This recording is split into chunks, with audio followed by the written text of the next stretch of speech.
attention, may I call Pastor Jess Tanzo and Pastor Delio Palma Cabanit for prayer and word of wisdom and encouragement.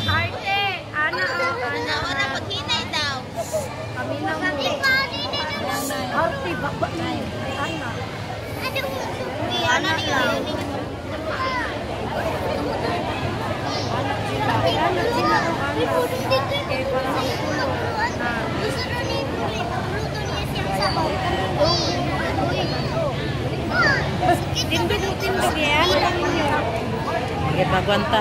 Video dyan. Ngayong hapon, ibigay sa tanan. Kung i-request na mapag-usaga, manindot ka.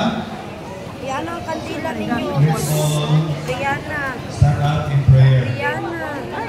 So we are here tonight with this peaceful prayer rally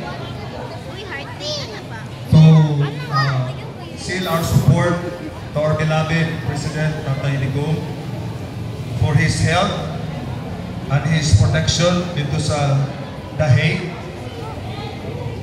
Let's all pray. Father God, in heaven, sa ngalan ni Kristo Jesus, we are here tonight, Lord. We acknowledge your presence, your protection, and even divine enlightenment.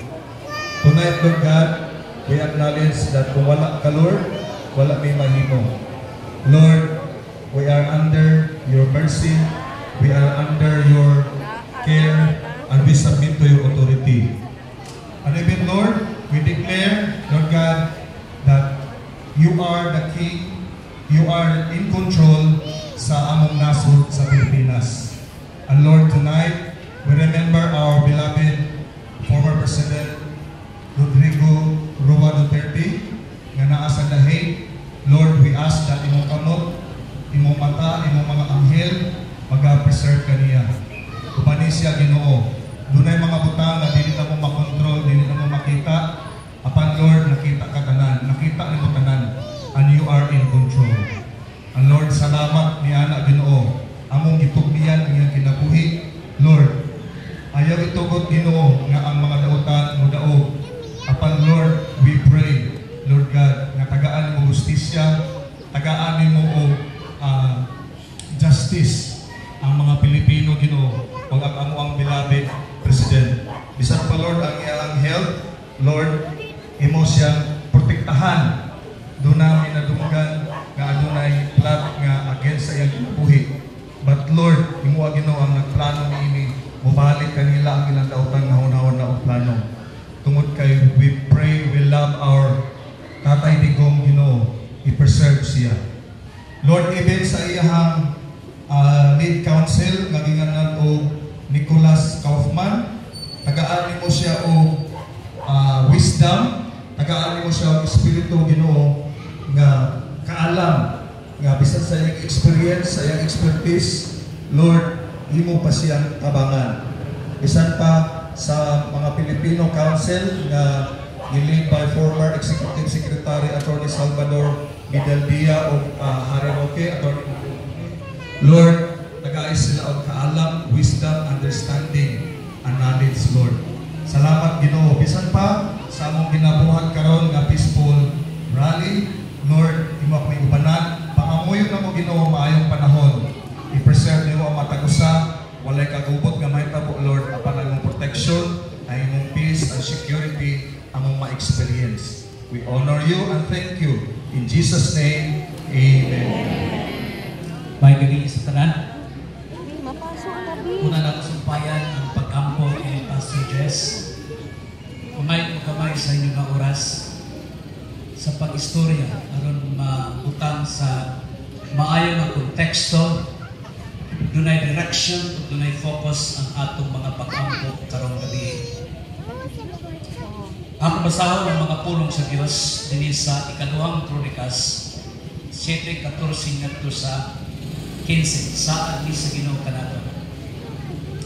Ukunya magpaubos sa ilang kaugalingon ang katawhan nga akong gipili. Mag-ampo, mudangog kanako ug mubiya sa ilang dautang mga binuhatan. Mamati ako sa langit ug pasayloon ko ang ilang sala. Ug unya panalanginan ko pag-usab ang ilang yuta. Hatagan ko sila pagtagad o pamation ko ang mga pag-ampo na ilang gihimo dinhiniling dapita. Sabi sa Dios kanatong tanan karong gabi, ang atong Dios wala matulog, ang atong Dios kanunay siya nagatanaw kanato. Mga igsoon, nasayon ko nga kitang tanan gisakitan gyud sa maong panghitabo. Ang atong former president, ako nakaila kanya, nakauban usab na siya nako sa dihangapa ko sa gobyerno, sa PBOX, sa panahon nga dunay disaster council meeting, magkita mi sa atong former president. Muna nga sakit usab para kanako ang maong paghitabo. Nasayon ko daghan kanato ang naghirap. Gani nawala na siya o kanabang kusog para mo trabaho. Bisag kinsay mo pangutanon asang dapita usang klase nga trabaho, daghan sa atong mga kaigsunan ang ingon ni ana ang gibati. Daw mamuy-puy na ang lawas kay wala na'y kusog. Uban ganit natong mga kauban sa simbahan, nang luspad na lang kay kulang tulog, kay dili makatulog tungod sa atong mga nasaksihan. Ang atong presidente, mag-utsinta naman siguro siya karong Marso 28. Ganina lang na ako nahinduman na umamang sa mag-utsinta utso na siya karong Marso 28. Huwag ko masayong pareho sa nag-birthday sa atong former president. Mga igsoon, mga higala at barangay, para kanato mga Pilipino, lakip na sa atong relihiyon, lakip na sa atong pagtuo, naa sa atong kultura at tradisyon, naisip mga anak, naagutay pagtahod, pagmahal sa atong mga ginikanan. Datong former president, in fact, itawag na ito siya Tatay Digong. Kaya siya dugay na nahimong amahan nato. Busa, dayag kaayo makita sa tagdayo. Pansumala sa pulong sa Ginoo, sumala siya mga puno. Ang ako mga katawhan akong tinawag kung sila magpaubos sa ilang mga kaugalingo, mag-ampo, pangitao nila akong panagway ug mulikay ug ubiyak sa ilang mga daotang binuhatan. Ako nga niya sa langit, utubag sila mga pag-ampo. Ug hatagan nako og kayuhan ang ilang nasod. Mga igsoon, karong gabi, akong gihangyo ang tanan sa pagluko siyang ulo. Ipiyong ang imong mata, mudoon kita sa Ginoo. Mingon ang Ginoo, magpaubos na sayo ko. Usa ka butang malisod natong himon ang pagpangayong pasaylo. Ang paghatag at pasaylo ngadto sa nakasala kanato. Pankarong gabi aron mahimo nga mabungahon ang atong mga pag-ampo. Atong himuon muduol ta individual ngadto sa Ginoo. Mangayo tag pasaylo sa atong mga kasaypanan. Walay perpekto kanato dinhi karon. Kitang tanan dunay mga kalapasan. Apan ang Ginoo nagsaad nga sa dali mong isugid ang imong mga kalapasan sa Dios. Ang Ginoo mo pasaylo kanimo ug muhinlo sa tanang dili matarong sa imong kinabuhi. Again mga igsoon, ako mong giawha. Individual ta, sa hilom lamang muduol ta sa Ginoo. Mangayo tag pasaylo. Kung doon na may kaaligot, doon na may kasuko atong kasing-kasing, kag bisan kinsa ato silang tagaan ug pasaylo karong gabi. Kay saan sa Dios yatang tumagon kung kita manutigo kung paubos. Ginoo, salamat kaayo ang tagabihon mong gihatag kanamo. Ginoo, mo yung gipauna ang ulan aron dili may mabaldas sa among pagahimuon karong hapon. Salamat sa imong grasya. Lord, ang maong nahitabo nag-una ulan wala na karon, kini Ginoo timaan na ikaw nahigugma kanamo ug imong gilantaw kining among himuon karong gabi. Salamat kayo Dios. Amahan, salamat sa inyong saan sa unang buwan 1:9 na kung among ikumpisan ang among mga sala diha kanimo. Ikaw mo pasaylo kanamo ug muhidlok sa tanan dili matarong sa among mga kasing-kasing. Busa Ginoo, pasaylo kami Lord. Nakaila ka kanamo sa buhat sa among mga pinulungan, sa among mga nadunggan ug sa among mga buhat. Salamat Lord nga ikaw mo pasaylo kanamo karon takna sa kagabi. Ug kami usab Ginoo naghatag pasaylo. Yes Lord, na may kagubot sa mga kasing-kasing, na may kasuko ang kasing-kasing Ginoo. Parang salamat. Sumala sa iyong mga suko, kami mo release o pasaylo ngadto sa tao na nasayo na rin ka na. Amahan, ikaw lamang ang nasayo. Unsa ang sitwasyon sa among former president, si Tatay Digong. Lord, nasayo mi sa iyang kahintang, bisan wala pa sa dalhan dito sa Hague. Lord, gani, nagamit na siya ang sungkod. Lord, doon na sa mga medisinang ginainom. Dili na siya makabarog og dugay. Lord, na siya sa Panginoon. Wala may masayo Ginoo sa iyang kahintang karon nga kagabiro. Pansalamat Lord, kami nag-ampo nga ikaw magpadalag mga manununda, mga anghel ngadto kaniya, nga mutabang kaniya. Kung wag may makasulong na volunteer para mutabang kaniya. Lord, may maghatag ka ng medisina, may maghatag kaniya sa iyong panginahanglan.